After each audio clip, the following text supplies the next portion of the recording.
Assalamualaikum warahmatullahi wabarakatuh. Alhamdulillah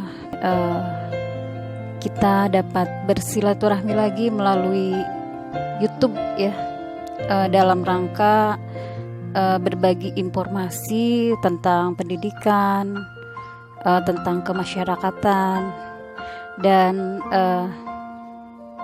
pada hari ini saya sedang berada di MTS 15 Ciamis yang merupakan sekolah adiwiyata mandiri.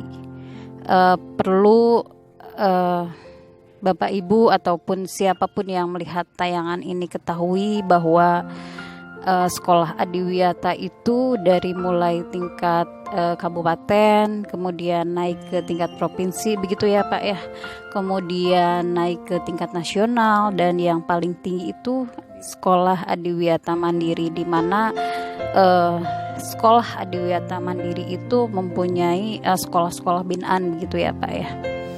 Nah kemudian sekarang dari adiwiyata itu, dari program adiwiyata itu ada program lagi namanya HPAI, begitu ya Pak ya.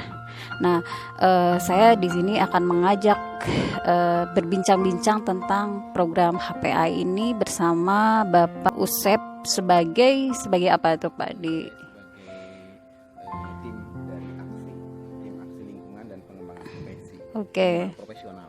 Ya, nanti bisa dijelaskan juga programnya seperti apa, Pak? Karena ini juga harus disosialisasikan. Saya rasa tidak hanya untuk sekolah, tapi juga untuk masyarakat ya, juga dinas-dinas terkait, begitu ya, Pak ya. Kita langsung aja deh ke Bapak Usep, silakan. Baik, terima kasih. Assalamualaikum warahmatullahi wabarakatuh. Alhamdulillahirrahmanirrahim. Pada kesempatan pagi yang berbahagia ini, atas izin Allah, terima kasih saya sudah ketemu dengan Ibu Dr. Sylvi yang sempat hadir di sekolah kami MTS Negeri 15, yang alhamdulillah atas izin Allah sekolah kami menjadikan sekolah adiwiyata mandiri pada tahun 2018 yang lalu. Dan pada kesempatan ini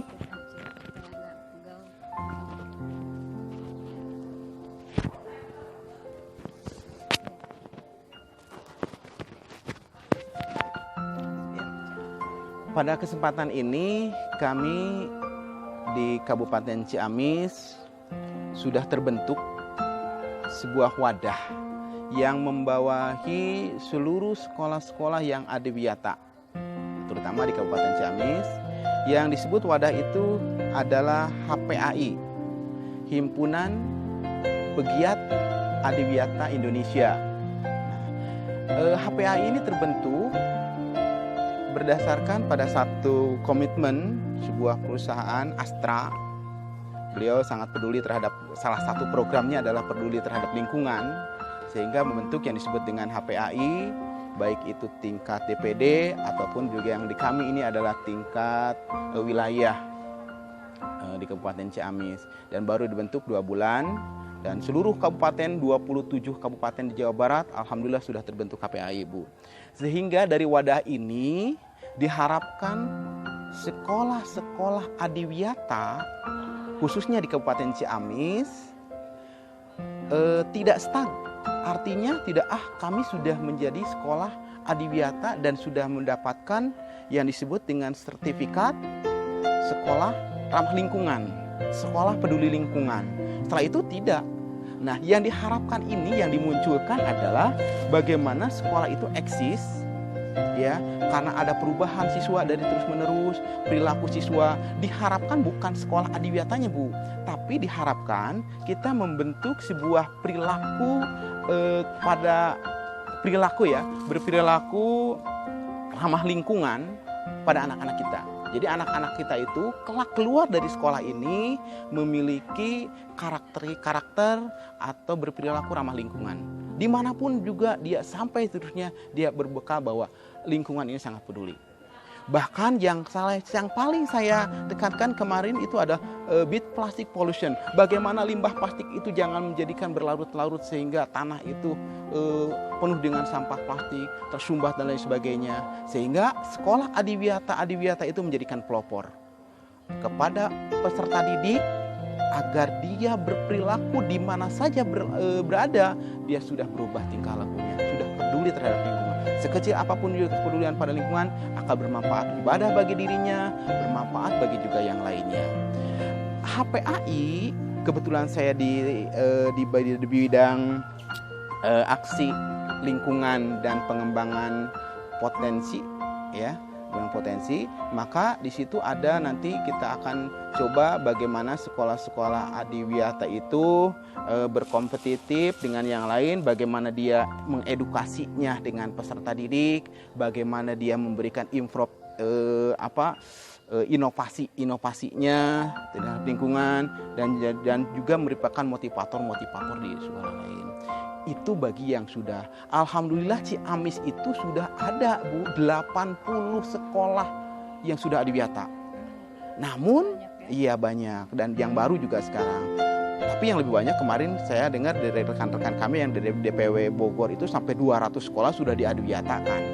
Dengan pertanyaannya, adakah inovasinya, adakah misalkan lagi edukasinya kepada peserta didik yang nanti menjadikan agen of change, agen perubahan di dunia ini.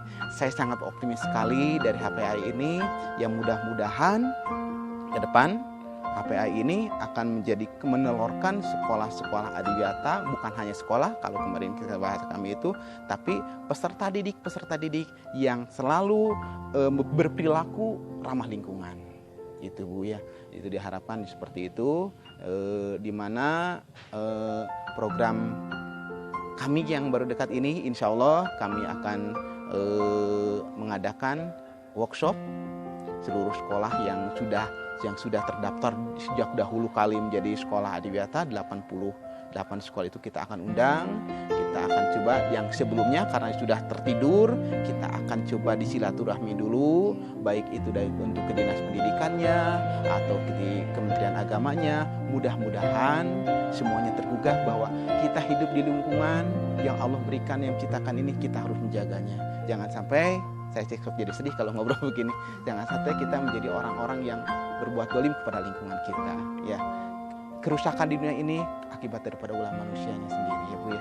Itu aja mungkin gambaran umum, karena kami belum ada program-program lanjutan. Hanya program yang jangka dekat adalah kita akan membuat sebuah terobosan, yaitu workshop, di mana nanti akan menampilkan sekolah-sekolah Adiwiyata inovasinya apa yang dapat diberikan seperti itu. Itu aja mungkin yang dapat saya sampaikan sekelumit tentang. Oh, mangga. Bertanya dulu. Oh iya, Bu.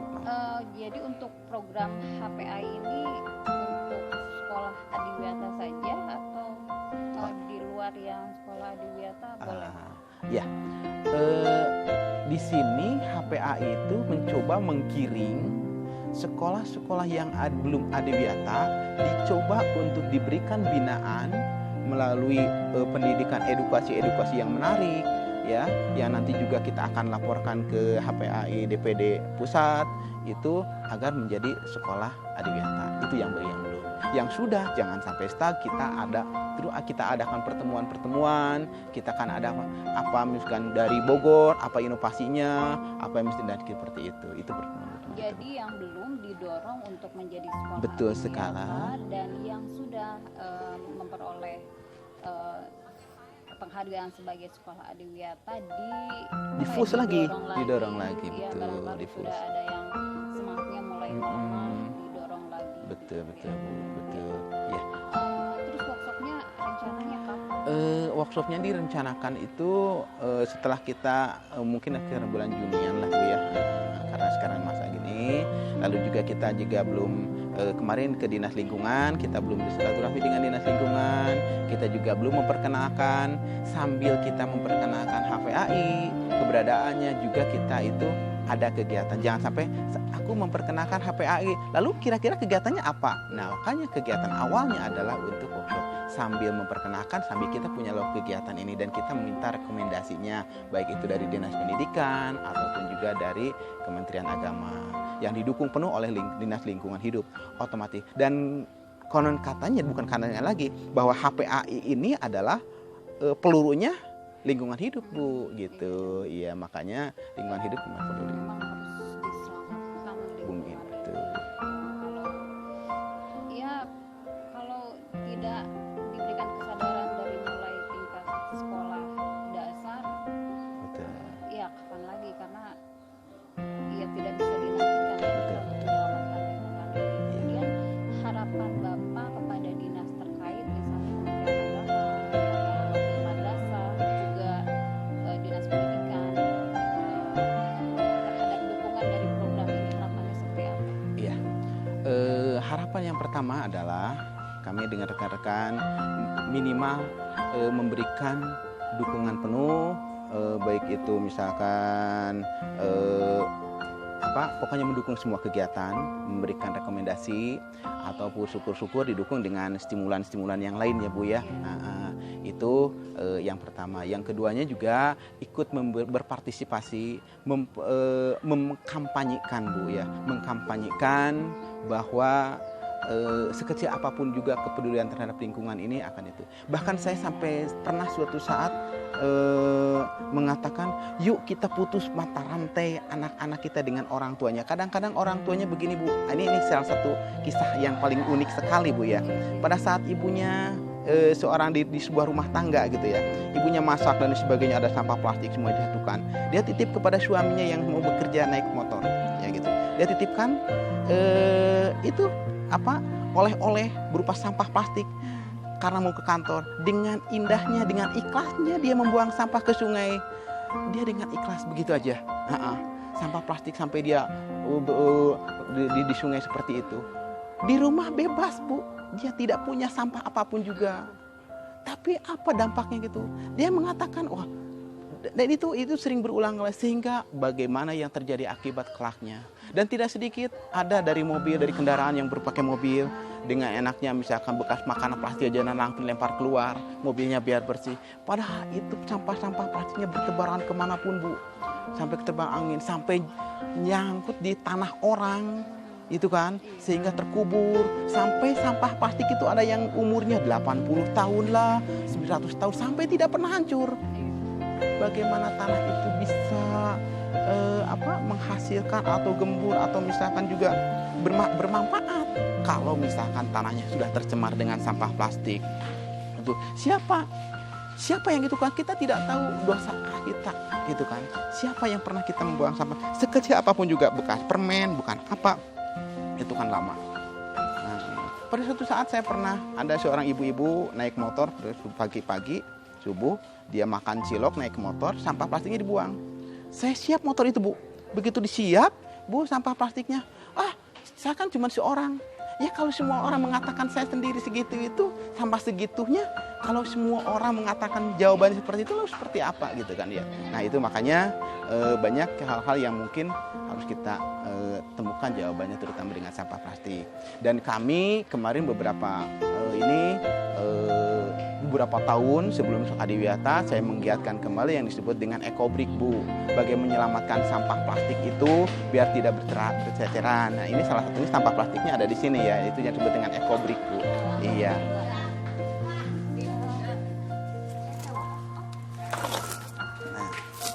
Nah ini sampah plastik Bu ya. Nah, ini ekobrik, dan itu di atas itu sudah ada yang sudah menjadi kursi ya, bangku.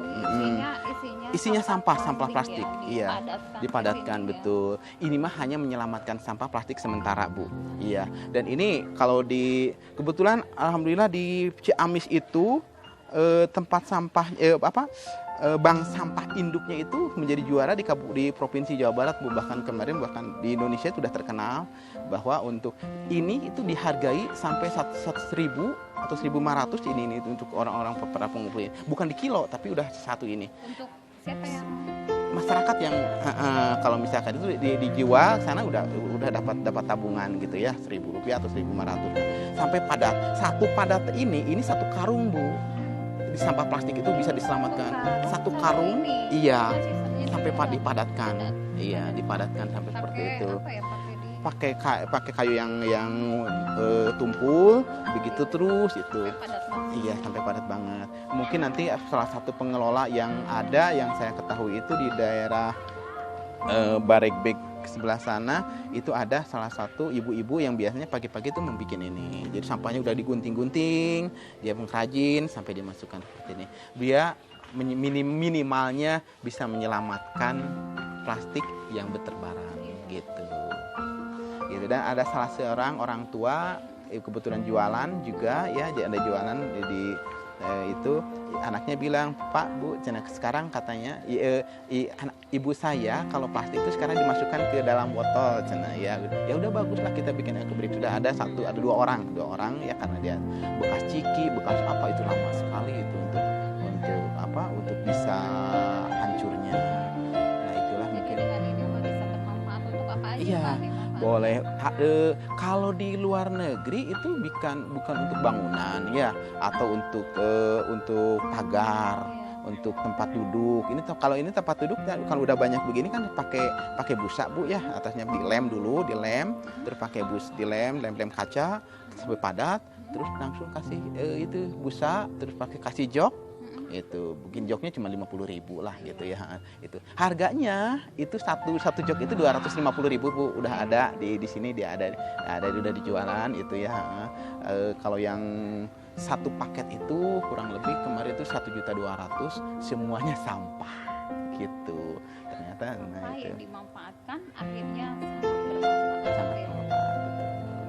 Itu salah satunya. Mungkin kalau untuk lingkungan yang asri, mungkin itu juga bagian kita ya, sering kayak bertanya pada anak-anak yang menghasilkan oksigen. Untuk tataran kota itu Bu, yang menghasilkan oksigen anak-anaknya yang ditanam itu paling cengek, cabai gitu ya. Sementara saya pernah ke daerah Pamarican, begitu saya lulusan itu ke anak-anak, kamu nanam apa? Ada yang nama mangga, ada pokoknya tanaman-tanaman besar yang menghasilkan oksigen tinggi gitu ya. Karena satu daun yang besar itu menghasilkan oksigen kurang lebih 6 mili atau apa gitu ya. Kalau satu oksigennya. Makanya kalau tanaman besar ditebang berarti sudah melumpuhkan oksigen. Begitu. Padahal untuk bisa tinggi itu kan 20 tahun ya. Betul sekali. Ya pokoknya kalau nggak perlu ditebang ya jangan ditebang ya, kecuali kalau membahayakan betul. Udah tua misalnya. Betul itu. Ya itu sangat bagus ya untuk oksigen dan jangan ditebang gitu Iya, ya. di harapan kita. Makanya ada simbolnya kan Bu, misalkan gini, zero waste ya. Zero waste itu seperti ini, artinya ini 3R gitu ya. Zero 3R kan bagaimana zero waste itu bebas daripada sampah. Kalau orang sudah mengatakan gini, berarti di sekolahnya itu sudah tidak ada sampah. Zero waste gitu ya. Gitu. Itu simbol biasanya orang-orang lingkungan hidup tahu bahwa simbol seperti bebas sampah. Iya, zero waste seperti ini. Ada yang mengatakan ini ada 3R, ada zero waste, bahwa itu semua sampah bukan tidak ada, sampah sudah dimanfaatkan sekecil apapun sampah. Nah itu Bu, saya tertarik sekali. Bahkan kemarin itu ada kalau HPAI simbolnya begini Bu. Simbolnya gini. Sinergi, satu aksi untuk bumi. Gitu. Sinergi, satu aksi untuk bumi. Ya, luar biasa, subhanallah, sangat bermanfaat sekali. Dan harapannya tentunya dukungan dari semua pihak terkait, karena ini sangat penting sekali. Kita semua berkewajiban untuk menyelamatkan lingkungan. Ya, selamatkan bumi dan selamatkan bumi artinya sudah menyelamatkan lingkungan. Oke, selamatkan bumi kita. Ya. Satu aksi untuk bumi. Bapak, terima kasih ya bincang-bincangnya hari ini. Barangkali ada closing dari Bapak yang akan disampaikan. Silakan Pak. Baik, di akhir pembincangan kami, kita semua insan yang Allah ciptakan di sini harus tetap kita menjaga lingkungan ini Dan lingkungan yang ini tidak akan pernah bersahabat dengan kita apabila kita selalu merusaknya. Lingkungan akan bersahabat dengan kita. Makanya ada simbol, mari kita jaga lingkungan, lingkungan akan menjaga kita. Lingkungan akan menjaga kita atas izin Allah. Ya, makanya ada simbol, kita jaga alam, alam jaga kita atas izin Allah. Tapi kalau kita merusak alam, alam pun tidak akan merugikan kita. Jangan salahkan alam. Alam adalah makhluk Allah yang diciptakan. Untuk itu mari kita sama-sama untuk mencintai lingkungan yang kita ciptakan ini. Mudah-mudahan ini adalah bagian dari ibadah kita semuanya. Terima kasih. Assalamualaikum warahmatullahi wabarakatuh. Waalaikumsalam warahmatullahi wabarakatuh. Terima kasih Bapak, terima kasih.